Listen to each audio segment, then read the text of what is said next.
নওশাদ সিদ্দিকীর বড় ভাই পিজাদা আব্বাস সিদ্দিকী ভাই। হ্যাঁ তো গাইস, আমি তোমাদের কি একটু চেনা চেনা লাগছে তো, তাই না? হ্যাঁ তো কয়েকদিন আগে কাঁচ দিয়ার ঠিক এরকম একটা ভিডিও দিয়েছিলাম, সেখানে আমার 2 লাখ প্লাস ভিউ। হ্যাঁ তো গাইস, ফুল কনফিডেন্স আর তোমাদের প্রতি ভরসা নিয়ে বলছি এই ভিডিওটা প্রায় 2 লাখ প্লাস ভিউ হবে। হ্যাঁ তো ওইসব বিষয় বাদই দাও, বিষয়টা হচ্ছে গাইস আজকে ছিল সিতুড়ি জলসা। হ্যাঁ তো যে জলসায় পিজাদা আব্বাস সিদ্দিকী ভাইজান আসবে, হ্যাঁ তো সেই মতো আমি একটা মামার বাইকে করে ফাইনালি চলে আসি আমি সিতুড়ি। হ্যাঁ তো এখানে এসেও কিছু বন্ধুদের সাথে দেখা হয়ে যায়।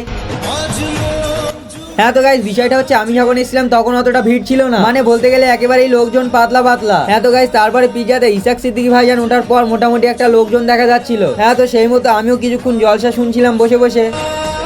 আর হ্যাঁ, ইসাক সিদ্দিকী ভাইজান ওটা শেষের দিকে একেবারে মাঠটা তো পুরো ভরে যায়। হ্যাঁ তো গাইস, তোমাদেরকে তো একটা জিনিস বলা হলো না, মানে এখানে প্রত্যেকটা মেহমানকে ছোলা এবং পানির ব্যবস্থা ছিল। আর হ্যাঁ, সেটাকেই হালকা করে ঝাপটে দেয়, এমনিতে তোমরা জানো আমি ফ্রি জিনিস ছাড়ি না।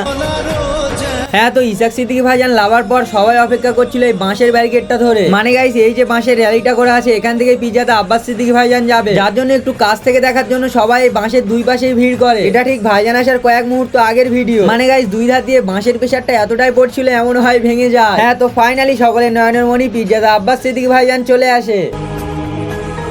বিষয়টা একটু ভাবতে হয়, এখানে এতগুলো লোক শুধুমাত্র এই একটা মানুষের জন্যই আছে, মানে এই মানুষটার এতটাই ফ্যান ফলো, যেখানেই যাক না কেন লোকজনের অসংখ্য ভিড় লেগে যায়। আর এই যে ভিডিওটা, এটা হচ্ছে ভাইজান আসার পর। দেখো দেখো বাবু, কোথাও ফাঁকা আছে? দেখো এত বড় মাঠ, কোথাও ফাঁকা আছে? আরে থাকবে না, সকলের বস এসছে বস। হ্যাঁ তো গাইস, এটা যেহেতু ভাইজানের জলসা, তাও কোথাও ঘোরাফেরা না করে মন দিয়ে জলসা শুনছিলাম, যার জন্য কিছুক্ষণ আর কোনো ভিডিও নিতে পারিনি। আর এই যে ভাইজান লামার সাথে সাথে এতগুলো মানুষ বাড়ি চলে যাচ্ছে, এর মানে এটাই এতগুলো মানুষ বসেছিল শুধুমাত্র এই মানুষটার বক্তব্য শোনার জন্য। হ্যাঁ তো ফাইনালি গাইস, ভাইজানও স্টেজ থেকে নেমে উঠে যায় গাড়িতে।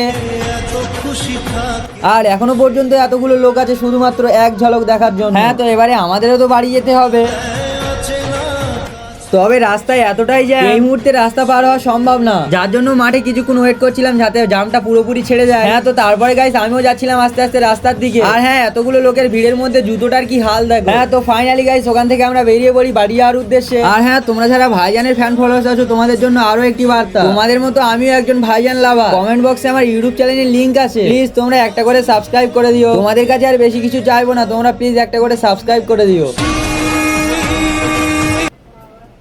সো ফাইনালি গাইস, রেডি হচ্ছি 2 লাখের কন্টেন্ট নিতে। মানে আমাদের এখানে সন্ধ্যালিয়া পারে, সন্ধ্যালিয়া মানে তো আমার বাড়ি। যাই হোক, সন্ধ্যালিয়া থেকে একটুখানি, ওখান থেকে একটুখানি দূরে বড় ভাইজান আসছে, পিজাদা আব্বাস সিদ্দিকী ভাইজান। তো চলো গাইস, ওখানে গিয়ে দেখা হচ্ছে।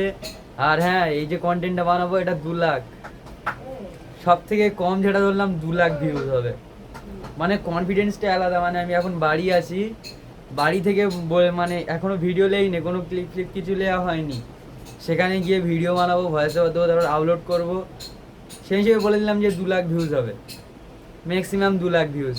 তো চলো গাইস, 2 লাখের কন্টেন্ট নিতে যাচ্ছি, আর বাকিটা কি হয় দেখাচ্ছি আরো। এই যে তোমাদের বললাম 2 লাখের কন্টেন্ট, বিশ্বাস করো নিজের প্রতি একটা বিশ্বাস থেকে বলেছিলাম যে 2 লাখ, তবে ভিউজ তো আমার হাতে না, জানি না কতটা কি ভিউজ হবে। তবে এর আগে কাঁচ দিয়ে একটা ভিডিও বানিয়েছিলাম, সেখানে 2 লাখ প্লাস ভিউজ হয়েছিল, সেই হিসাবে আমি বললাম। কিছু বলার নেই, তোমরা যদি চাও তাহলে সব সম্ভব।